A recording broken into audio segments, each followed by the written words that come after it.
स्वागत है आप लोगों का मेरी डेली डायरी में। आज है 26 सितंबर 2024। जब मैं सुबह सोकर उठा तो मुझे उठने में आज फिर से परेशानी हुई, क्योंकि रात मेरी नींद पूरी नहीं हुई थी। रात में 1 बजे के बाद सोया था। 1 बजे तो मैं सोने के लिए बिस्तर पर गया था और उसके काफ़ी देर बाद मुझे नींद आई होगी, क्योंकि मुझे करवटें बदलते बदलते काफ़ी देर हो चुकी थी और पता नहीं कब नींद आई। सुबह अपने नियत समय से पहले ही मेरी आँख खुल गई थी। मैं रात पूरी नींद नहीं ले पाया था और आज मैं दिन में भी नहीं सोया। सुबह मैं सोकर उठा और उठने के कुछ देर बाद काम से बाहर गया। उसके घर की ओर जाते हुए मेरी निगाहें उसे ही तलाश रही थी, क्योंकि मुझे उसकी बहुत चिंता हो रही है।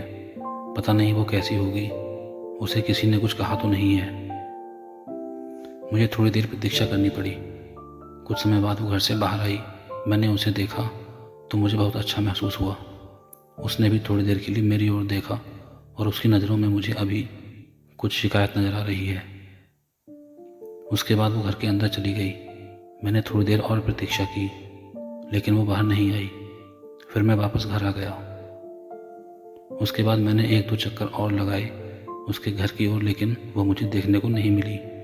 फिर मैं घर आ गया और नहा धोकर नाश्ता करने के बाद एक बार फिर से बाहर आया, लेकिन वो अभी भी मुझे दिखाई नहीं दी थी। मैं वापस घर लौट आया और पढ़ने बैठ गया। मैं कुछ देर पढ़ा और उसके बाद मैंने अपने कुछ अन्य काम किए। रात नींद पूरी ना होने की वजह से मुझे दिन में सुस्ती आ रही थी, लेकिन मैंने तय कर लिया था कि मैं आज दिन में नहीं सोऊंगा, क्योंकि मुझे पढ़ाई भी करनी थी और मेरे अन्य काम भी बचे हुए थे जो कि हर हाल में करने थे। मैं बारी बारी से कभी पढ़ता तो कभी अपना काम करता। इसी तरह दोपहर हो गई। मैंने दोपहर का खाना खाया और उसके बाद बाहर चला आया। जब मैं उसके घर के पास पहुंचा तो मुझे उसकी आवाज़ सुनाई दी। वो अपने दरवाजे पर थी और उसे देखने के लिए मुझे घूमकर दूसरी ओर से जाना पड़ता, जो कि उस समय संभव नहीं था, क्योंकि वहाँ और भी कई लोग थे। मुझे उसकी आवाज़ सुनकर ही संतोष करना पड़ा। वो मुझे देखने को नहीं मिली। थोड़ी देर बाद मैं घर वापस आ गया। मैंने फिर से कुछ देर पढ़ाई की और उसके बाद अपने कुछ अन्य काम निपटाए। दोपहर भर यही सिलसिला चलता रहा। मैं दोपहर को एक बार और बाहर गया और इस बार वो मुझे देखने को मिल गई। अपने गीले कपड़े जो उसने तार पर सूखने के लिए डाले हुए थे वो सूख चुके थे और उन्हें उतार कर रख रही थी। मैंने कुछ देर उसे देखा। उसने भी मुझे देख लिया था, लेकिन वो अभी मजबूर है। मैं उसे तार पर से कपड़े उतारते हुए देख रहा था। कपड़े उतारने के बाद वो घर के अंदर चली गई और मैं अपने घर वापस आ गया। शाम की चाय का समय हो गया था। मैंने चाय पी और उसके बाद फिर से पढ़ने बैठ गया, क्योंकि अभी शाम को मेरे बाहर जाने का समय नहीं हुआ था। कुछ समय पढ़ाई करने के बाद मैंने अपने कुछ और काम किए। अब शाम हो चुकी थी और यह समय था मेरे बाहर जाने का, तो मैं घर से बाहर की ओर निकल गया अपने उसी नियत स्थान पर बैठने के लिए।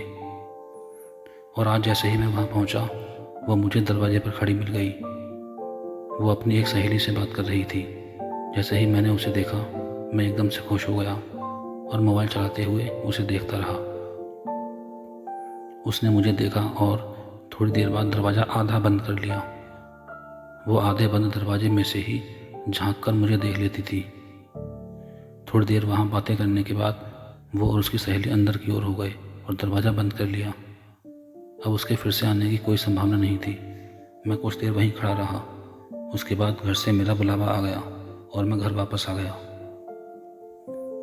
रात का खाना खाने के बाद आज मैं और मेरे साथी टहलने के लिए गांव से बाहर निकल गए, और जब हम वहां से लौटे तो कुछ देर के लिए अपने नियत स्थान पर बैठ गए। उसके छत पर आने की कोई संभावना नहीं थी, और अगर आती भी तो हम लोग बातचीत नहीं कर पाते, क्योंकि मेरे साथी वहाँ बैठे थे। हम कुछ देर वहाँ बैठे बातें करते रहे और उसके बाद मुझे नींद आने लगी, क्योंकि रात नींद पूरी ना होने की वजह से मेरी आंखों में नींद भरी थी। मैं घर वापस आ गया।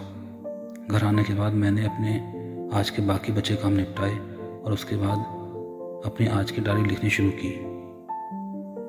हालांकि मुझे एक बार को लगा कि मैं आज ना तो कुछ काम कर पाऊंगा और ना ही डायरी लिख पाऊंगा, क्योंकि मुझे नींद भी आ रही थी और शायद इसी वजह से मन नहीं कर रहा था। लेकिन मैंने अपने मन को मजबूत किया और अपने लक्ष्य पर फोकस किया और काम करने के बाद डायरी लिखने बैठ गया। अभी रात के 11:15 बजने वाले हैं और मुझे आज काफ़ी नींद आ रही है, तो मैं चलता हूँ सोने। आपसे मिलूँगा कल फिर से एक और नई पोस्ट के साथ। शुभ रात्रि।